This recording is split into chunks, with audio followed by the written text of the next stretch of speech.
housing market predictions in 2022 and housing market 2021 in California.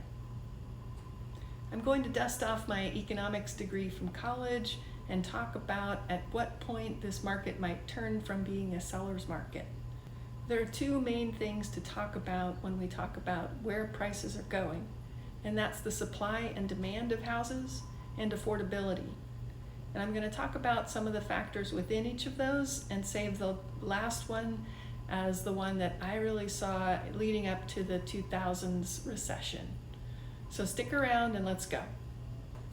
First, supply and demand in California is out of whack. I guess a nicer way to say that would be that it's a seller's market, that there are a whole bunch more buyers in the market than sellers, and there are anywhere from 15 to 25 and more offers on any given house at their listing price or above, and then the appraisals are coming in low when the appraiser goes out to look at what prices were for comparable homes that have just sold recently. That's a seller's market. Having this many buyers in the market means that there are not enough homes out there available, and especially here in California. The new home builders are trying to meet the demand by building a whole bunch new homes, but that has put pressure on the prices of the materials that go into those homes, such as lumber. If you're interested in buying a new home, you might want to check out my video on the Toll Brothers new home community at Rolling Hills Country Club, because in there I talk about all the factors that go into buying those homes and how you can do better for yourself using an agent. You don't have to use me, but use somebody. All right, let's go on with our topic. So with builders trying to meet the demand for more housing, and there aren't enough resale homes coming on the market to meet it, that's driven up the price of the materials. For example, lumber. A May 5th, 2021 article in Fortune says that prices for lumber have jumped 280% since the COVID period began.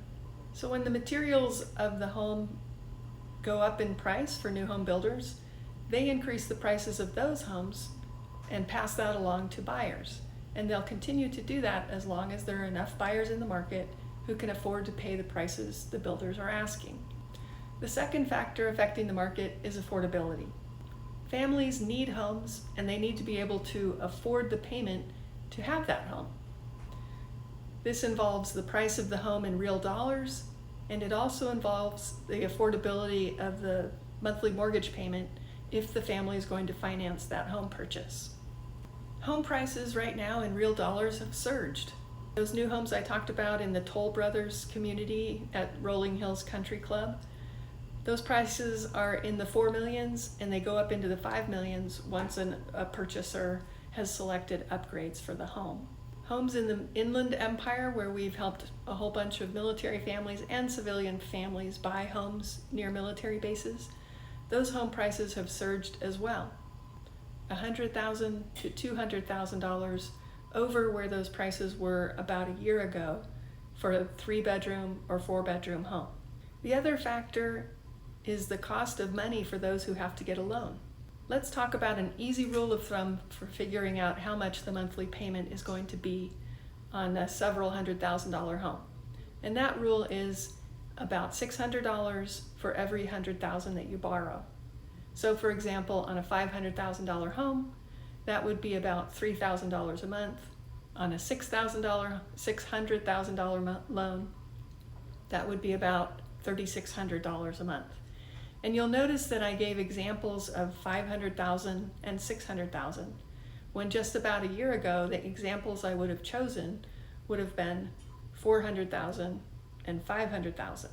That's how much pricing has gone up, and then it increases that monthly payment that families are trying to afford to provide their housing and also have living expenses for their family. And you're thinking, I know, and I can't give you exact timing, but I'll tell you about the factors that we saw come along that turned out to be indicators of the big pricing fall in the recession in the 2000s.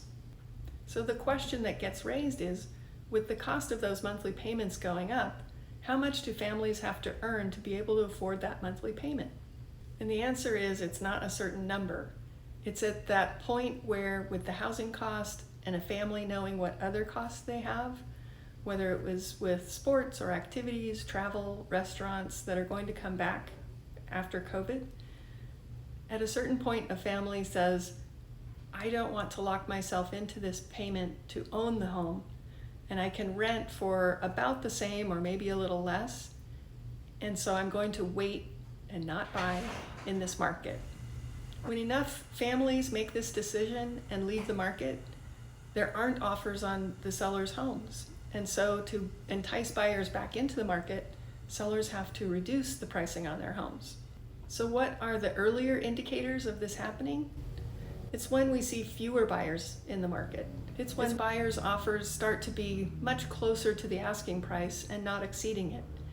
It'll be when buyers' offers are lower than that asking price, or when buyers stop offering altogether because housing prices have just gotten so out of hand. Things we're seeing in the market right now, just this week at our meeting of agents, we saw that or felt that there are more houses coming on the market for sale than there have been in the past year or so.